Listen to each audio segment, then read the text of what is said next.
Aujourd'hui, on va voir qu'on arrive à un cauchemar énergétique. Vous n'aurez bientôt plus de gaz. Mais avant de commencer, je vais répondre à la question que Harry m'a posée dans les commentaires. Aristote est prof de philosophie et il me demande comment je me situe, moi, philosophiquement. Moi, écoute Harry, philosophiquement, je suis plutôt un cartésien désabusé. Je pense, donc je suis, mais je m'en fous. Vous-même, si vous avez des questions à me poser, n'hésitez pas à le faire dans les commentaires. Bonjour et bienvenue dans cette nouvelle vidéo de Draw My Economy.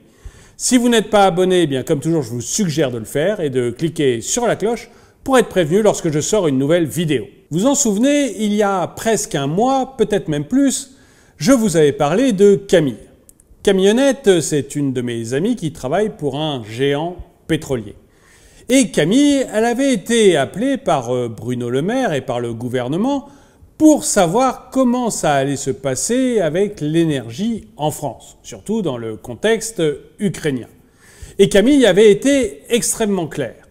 Ça allait être une catastrophe. Et je vous l'avais dit sur cette chaîne. À force de vouloir titiller les Russes et les embêter sur le gaz et le pétrole, nous allions finir par avoir des véritables problèmes d'énergie. Certains dans les commentaires avaient dit que je me faisais des films, que j'exagérais beaucoup le problème. Maintenant, le problème que j'ai soulevé il y a presque un mois, voire peut-être même plus, et que Camille m'avait glissé à l'oreille, est certain.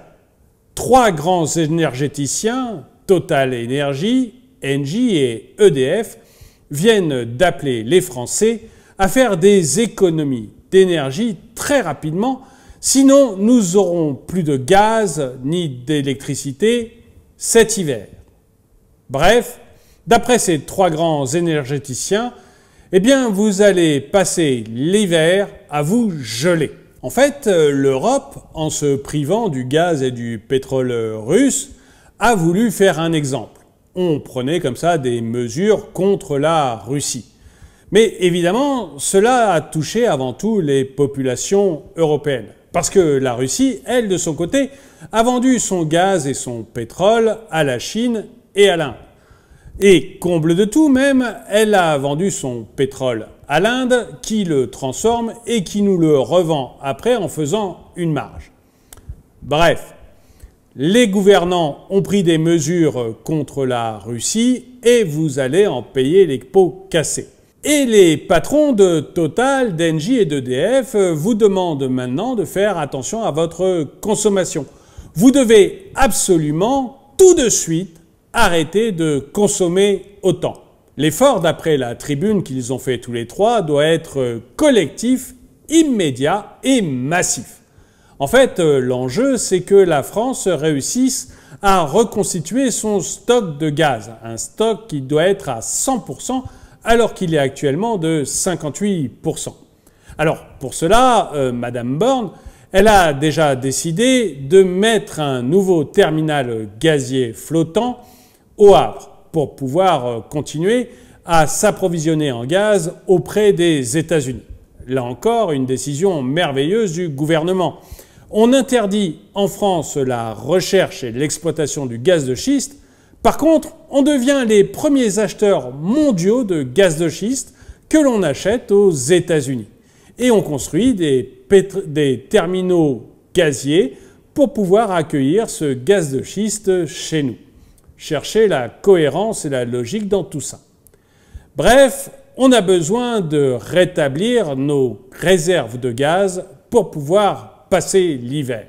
Sans quoi, nous allons manquer d'électricité et de chauffage dans nos maisons.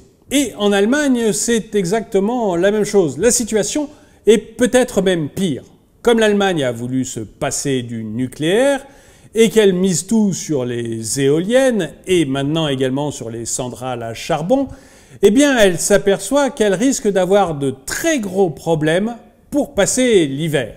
Du coup, elle est arrivée au niveau 2, niveau dit d'alerte, de son plan d'approvisionnement en gaz. En fait, il y a 3 niveaux d'alerte et au niveau 3, c'est tout simplement l'État allemand qui réquisitionne le gaz pour pouvoir le répartir entre la population, l'administration et les entreprises. On en est là aujourd'hui en Europe. Et on en est là aujourd'hui en Europe pour deux raisons. La première, on a des gouvernants qui n'ont pas su faire de choix en matière d'énergie. En fait, pour être populaires, ils ont choisi l'éolien et le solaire, des énergies qui ne sont absolument pas stables. Et toujours pour paraître verts, eh bien, ils ont renoncé au nucléaire, qui était pourtant une énergie continue et sans carbone. Du coup, ils se retrouvent avec des éoliennes et du solaire qui ne sont pas stables, et ils doivent compenser avec du charbon qui pollue énormément et du gaz. Et c'est là que ça nous entraîne à la deuxième erreur qu'ont fait nos gouvernants. En décidant des mesures de rétorsion face à la Russie, eh bien, ils ont réussi également à nous priver de gaz. Et en se privant de gaz, eh bien, ils se retrouvent avec un problème massif d'énergie. Et maintenant que nos dirigeants ont un problème massif d'énergie pour leur population, eh bien, ils demandent à la population, à vous, à moi, de faire attention à notre consommation. Ils ont même décidé qu'il fallait que la consommation d'énergie diminue de 10% dans les prochaines années. Et ce problème d'énergie, c'est pas comme s'il était nouveau. Moi, mais aussi des spécialistes de l'énergie comme Jean-Marc Jancovici, on en parle depuis plusieurs semaines, voire plusieurs mois. On sait parfaitement que ça va se passer et qu'il va y avoir de gros problèmes cet hiver. Du coup, que les gouvernements le découvrent aujourd'hui, ça paraît absolument surréaliste. Et j'aimerais bien savoir ce que vous en pensez. Est-ce que vous commencez à vous dire, comme moi, qu'on est dirigé par des incapables qui sont complètement en train de gérer nos pays à la petite semaine, histoire de flatter les sondages et de flatter leur ego sans se rendre compte des conséquences de ce qu'ils font? Ou est-ce que vous croyez que non, ils ont pris les bonnes décisions et qu'il faut maintenant commencer en France, en Allemagne, dans toute l'Europe, à être beaucoup plus économe en énergie et que les citoyens payent ces problèmes d'approvisionnement? Dites-le moi dans les commentaires. En tout cas, pour moi, la chose est claire, c'est un véritable scandale et je ne comprends même pas que la population ne soit pas plus énervée après ce qui est en train de se passer. Je ne sais pas si c'est McKinsey qui a encore conseillé les gouvernants. À propos, je vous conseille la vidéo sur les 4 scandales de McKinsey dont je vous mets un lien dans la description. Je ne sais pas donc si c'est McKinsey qui a encore conseillé les gouvernants, mais on est là face à l'un des plus grands scandales. Et je ne comprends pas que dans des pays civilisés comme les pays européens, on puisse encore se trouver avec des problèmes d'approvisionnement en énergie pendant l'hiver. Il me semble que ça, on avait arrêté de les avoir depuis plus d'une 50aine d'années. Mais là, je m'énerve en voyant la France qui commence à devenir un pays du tiers-monde et je préfère m'arrêter et je vous donne le dicton du jour. L'amour, c'est comme les petits pois, mais je ne sais pas encore pourquoi.